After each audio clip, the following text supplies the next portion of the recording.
He is the most perfect being among all creatures in the universe, with a muscular build and a tall stature.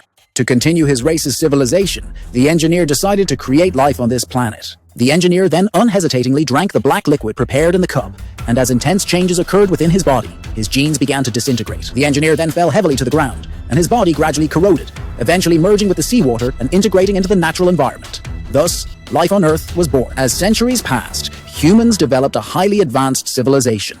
In their quest to find their creator race, some people spent a fortune building massive spaceships. After sleeping in hibernation pods for many years, they finally found the creator's planet. But now, the place had drastically changed, and the creator race had perished. An android discovered a surviving engineer in a hibernation pod. The group then awakened the engineer, and seeing his massive body, the first contact between humans and their creators began. The old man, eager to ask the engineer many questions, instead had the android ask how to achieve immortality. But unexpectedly, the old man had the android ask the engineer another question.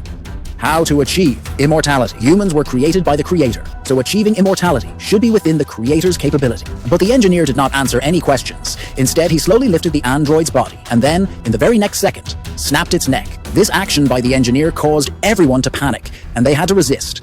But they were ruthlessly killed by the engineer. Only Elizabeth escaped.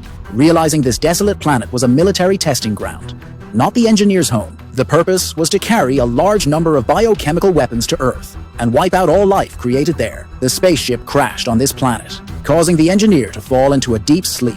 Now that the engineer was awakened by humans, he decided to continue his mission. At this moment, Elizabeth hurriedly informed the captain of the engineer's actions to prevent his plan. If they don't stop the engineer now, Earth is very likely to end up destroyed in the hands of the other party. After hearing Elizabeth, the captain sacrificed himself and his crew, accelerating the ship towards the engineer. Consequently, the engineer's ship was severely hit by the Prometheus, eventually losing its energy system and slowly crashing to the ground. However, the engineer survived. Just as he was about to confront Elizabeth, he didn't know that the biochemical weapons he carried had leaked, producing a terrifying alien creature for some reason. The engineer was entangled by the creature, and despite his size, was overpowered and killed by it. Elizabeth had escaped the spaceship, but she was now in utter despair, not knowing why the creators of humanity wanted to kill humans. Like a confused child, not understanding why their mother would kill them, helpless Elizabeth could only wait for her oxygen to run out on this lifeless planet. Unexpectedly, the android David was not dead.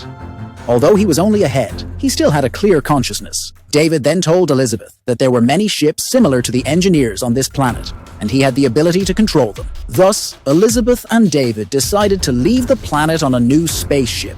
However, their destination was not Earth, but the creator's planet.